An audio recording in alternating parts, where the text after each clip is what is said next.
All right. Let's go. Thank you so much.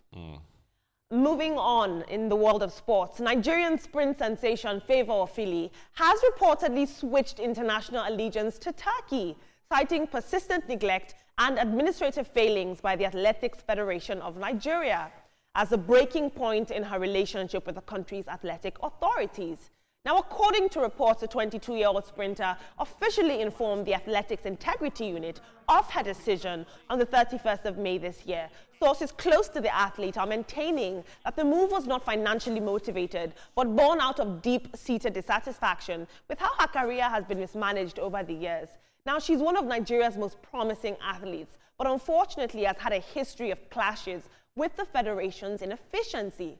She was one of the first Nigerian athletes that were disqualified from the Tokyo 2020 Olympics due to Nigeria's failure to comply with mandatory anti-doping testing protocols. This incident brought global embarrassment and led to a scathing indictment of the Nigerian Sports Administration. The final straw, according to reports, came at the Paris 2024 Olympics, where she was excluded from the 100-meter event, allegedly due to another administrative error.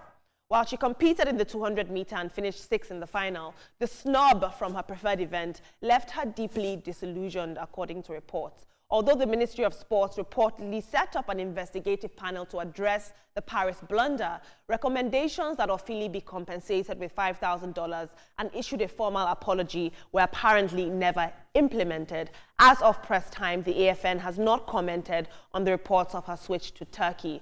This is a consequence we are seeing when institutions fail us. We lose out on talent, we lose out on representatives of the Nigerian nation when we fail them in this way. Let's take a look at social media very quickly.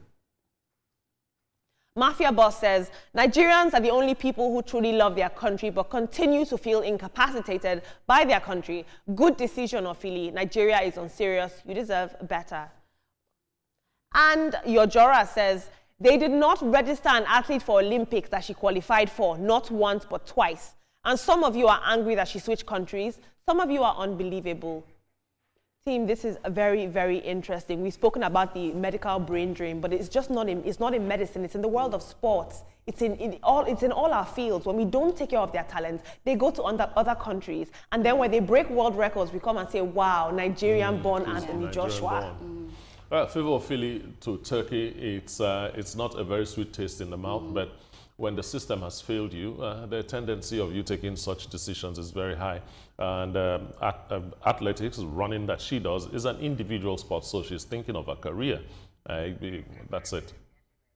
All right, and they say a prophet is not respected in their home. I just hope that, this is a lesson to us, because this is a bad taste for us to see that she has left, and she has said that, she's living under these kind of bad conditions. It's really a bad one, and I hope that, we can do better with that. Quickly, Uncle Sam. Maybe Turkey tastes sweeter than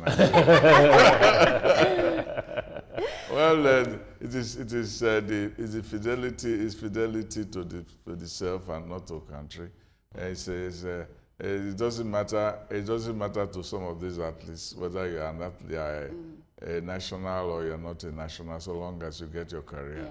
But Nigeria still flows in his blood. She can't speak Turkey language. Exactly. She cannot. And she cannot feel at home in Turkey as she feels in Nigeria. Okay. So when we say it's Nigerian born who finds that his talent is born somewhere else. Quickly, Ibrahim. Yeah, it's just very important, because when you mentioned Turkey, and thank God you mentioned Turkey, because the country said we are no longer Turkey, we are Turkey, so don't call us Turkey.